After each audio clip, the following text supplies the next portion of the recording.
नमस्कार दोस्तों। आज का जो विषय है कि ध्यान करने के बाद हमें कौन सी 5 गलतियां नहीं करना चाहिए। जो लास्ट वाला है वो बहुत ही ज़्यादा महत्वपूर्ण है। अगर ध्यान से उठने के बाद उनमें से आप कोई भी एक गलतियां करते हैं तो आपका ध्यान किया हुआ सारा समय व्यर्थ हो जाएगा, यानी कि जीरो हो जाएगा।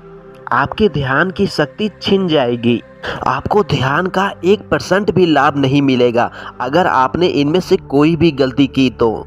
जानते हैं ऐसी कौन सी गलतियां हैं जो साधक गलती से कर देते हैं, उनसे बचना कैसे है ये ध्यान रखें। वीडियो को अंत तक ध्यान से सुने ताकि आपसे ये गलती ना हो। तो आप सभी का स्वागत करते हैं हमारे वीडियो में। तो जब भी साधक ध्यान करता है तो उसके गुरुजन जो होते हैं वो शिष्य को कुछ शिक्षा देते हैं, और कई बार कईयों के गुरु नहीं होते। तब आप ऐसी गलतियां कर देते हैं अनजाने में। तब आप कहते हैं कि हम ध्यान तो करते हैं लेकिन उसका कुछ अनुभव नहीं मिलता हमें। कई महीनों से कर रहे हैं तब भी कोई लाभ देखने को नहीं मिल रहा। तो ऐसा क्यों होता है? ज़्यादातर साधक ये गलतियां करते हैं जो 5 आज आपको हम बताएंगे। पहला ये है, जब साधक ध्यान करता है आधा या 1 घंटा तो साधक को ध्यान करते ही जल्दी रहती है, फटाफट से उठकर चले जाते हैं और वो सीधा ही धरती पर अपने कदमों को रख के चले जाते हैं। ऐसी स्थिति में उनके शरीर में जो भी ऊर्जा होती है एकत्र की हुई होती है तो वे सारी शक्ति धरती में चली जाती है, मतलब धरती उसे एब्जॉर्ब कर लेती है। आपने देखा होगा कि कोई भी इलेक्ट्रिकल इक्विपमेंट में जब करंट फ्लो करती है तो वह धरती के संपर्क में आते ही वो सारी जो करंट होती है वो धरती में समा जाती है, मतलब धरती उसे खींच लेता है। इसी प्रकार से जब भी आप ध्यान करते हैं, ध्यान करने के पश्चात सीधा ही ज़मीन पर लात ना रखें।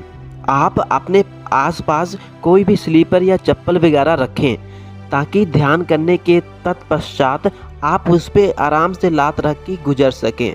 कुछ समय बाद जब आपकी ऊर्जा आपके शरीर में एब्जॉर्ब हो जाए उसके बाद से आप चप्पल निकाल सकते हैं। धरती पर वही साधक साधना करें जो बेसिक साधना करते आ रहे हैं। जिन साधकों का शुरुआती है, जिनका अभी मूलाधार चक्र जागृत नहीं हुआ है, वे धरती पर बैठकर साधना कर सकते हैं। इससे बचने के लिए आपने करना क्या है, जब भी आपकी साधना या ध्यान पूरा होए तो आराम से एक जगह पर मौन बैठ जाएं। कम से कम 10 से या 15 मिनट या 5 मिनट भी आप बैठ जाएं। जब शक्ति आपकी शरीर में एब्जॉर्ब हो जाए तो आराम से आप नंगे पैर उठ सकते हैं, इसमें कोई दिक्कत नहीं है। इसमें एक और पॉइंट जुड़ता है, जैसे वो लोग चप्पल तो पहन लेते हैं लेकिन बाहर या छत पे जाने के बाद वो अपने बालकनी में जो दीवार या जो एंगल लगा होता है वो पहले से ही अर्थहीन होता है, मतलब उसमें अर्थ पहले से फ्लो होता रहता है। उसको छूने के बाद जो हमारे शरीर में ऊर्जा होती है वो सारे अर्थ के थ्रू ज़मीन में चले जाता है। तो आपने ऐसी गलती नहीं करना है। आपने किसी एंगल को या किसी दीवार को नहीं पकड़ना है। अब दूसरा पॉइंट, जब भी आप ध्यान करके उठें तो आपने कोशिश करना है कि आप कुछ दिन मौन रहें। ऐसा नहीं कि जब भी आपके आँख खुलें तो आपने किसी से बातें करने लग जाएं या किसी से गप्पे लड़ाने लग जाएं। कई बार हमारे मन में ऐसी बातें आती हैं कि काफ़ी देर से हम ध्यान में बैठे हैं तो फटाफट से किसी से बातें कर लें, किसी से गप्पे लड़ा लें। तो आपने ऐसा बिल्कुल नहीं करना है। तो ध्यान के बाद आपने कम से कम 5 या 10 मिनट बिल्कुल मौन रहना है, किसी से कोई बातें नहीं करना है। जो आपका वो ऊर्जा ध्यान के थ्रू मिला है उसको अपने शरीर में एब्जॉर्ब होने दें, नहीं तो बोल के आप उसको नष्ट कर देंगे, मतलब ख़त्म कर देंगे। तो इसलिए आपने मौन रहना है, किसी से कुछ बोलना नहीं है।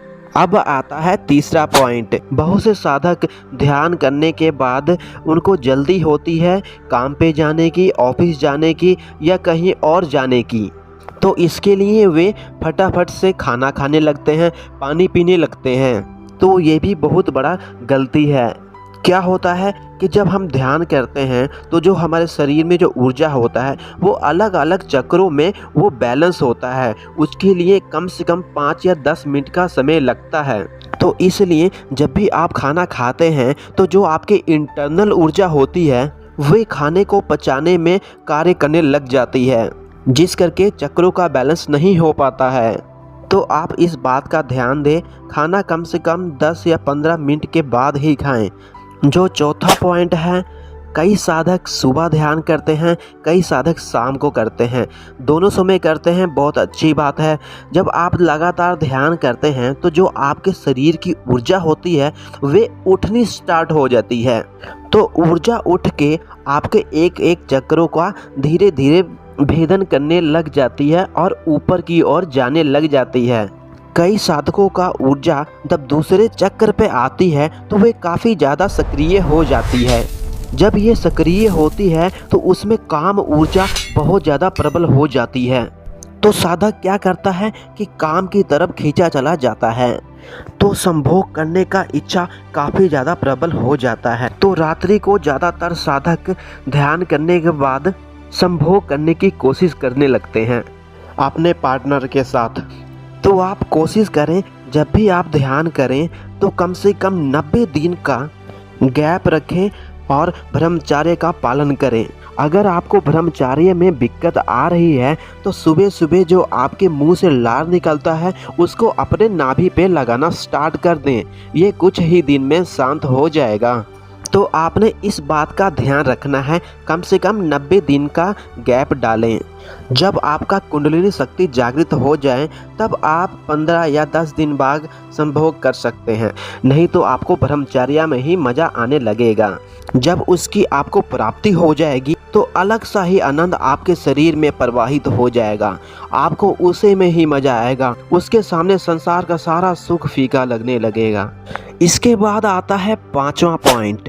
जब साधक कुछ दिन लगातार ध्यान करना स्टार्ट कर देता है तो उसको अलग अलग अनुभूतियाँ होना शुरू हो जाती है, जैसे उनकी रीढ़ की हड्डी पे कुछ चलना, कुछ रेंगना, चींटियों का चलना सा महसूस होना, चक्रों में स्पंदन होना।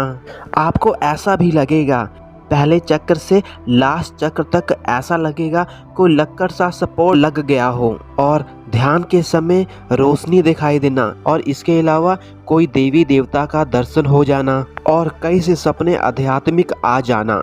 जब ऐसे सपने आने लग जाएं, कोई देवता आपको सपने में दर्शन देने लग जाए, तो ऐसे में साधक बहुत ज़्यादा उत्सुक हो जाता है।